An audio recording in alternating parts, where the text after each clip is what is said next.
Jeg vil lige fortælle om efterbehandling af udstødningsgasser på Janeren.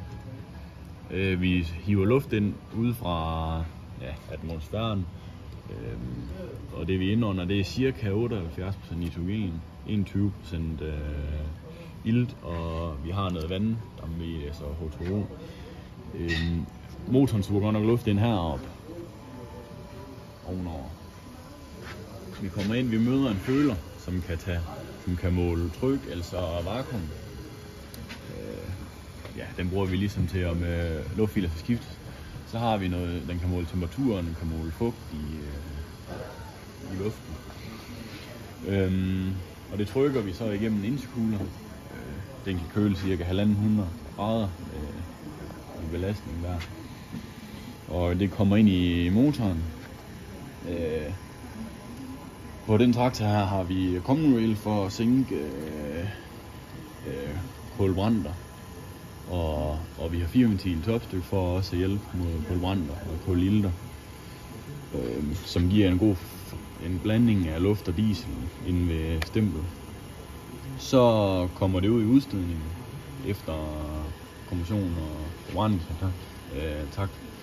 Så har vi EGR-køler, som udstødningsgassen, en del af udstødningsgassen bliver kølet af vandkøle fra motoren.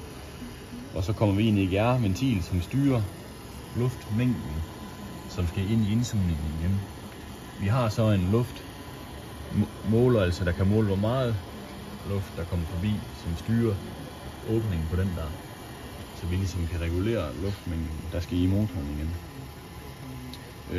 Den luft, det er jo en dårlig luftmasse, altså en luftmasse uden ilt. Så når det kommer ind over stemplerne, så giver det jo en dårlig forbrænding. Og er lige med en kold forbrænding. Og en kold forbrænding nedsætter NOx'erne.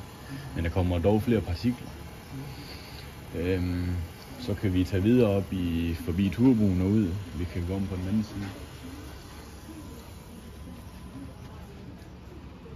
Først møder vi en føler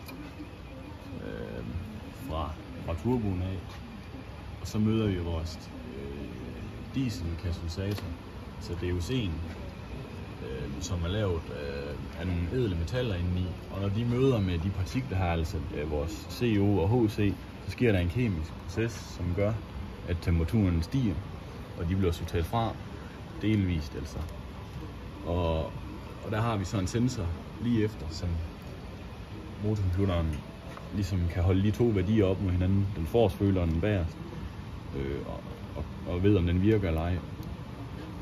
Så kommer vi over i vores dieselpartikelfilter, som fjerner PM og partikler.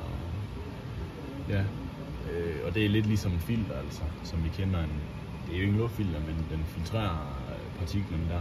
Og det er jo den, der stopper til, og det er den, vi regenererer. Og der bruger vi vores differensføler her, som måler før DPF og efter DPF. Når vi laver en regenerering, lukker vi for en spjæld her.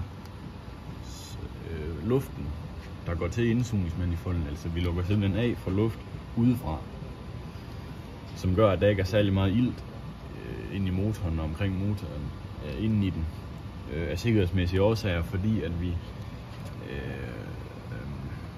altså også giver dårlig forbrænding, men også altså, når vi laver efterindsprøjtning i udstødningstakten for at hæve temperaturen der. Altså vi hæver temperaturen, for ligesom at brænde ren heroppe i partikelfilter.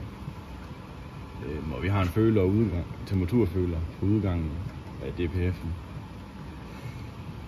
Ja, og for at vi kan regenerere, så skal DOC eller DPF minimum være 300 grader, og når vi regenererer, så er den mellem 500 til 650 grader.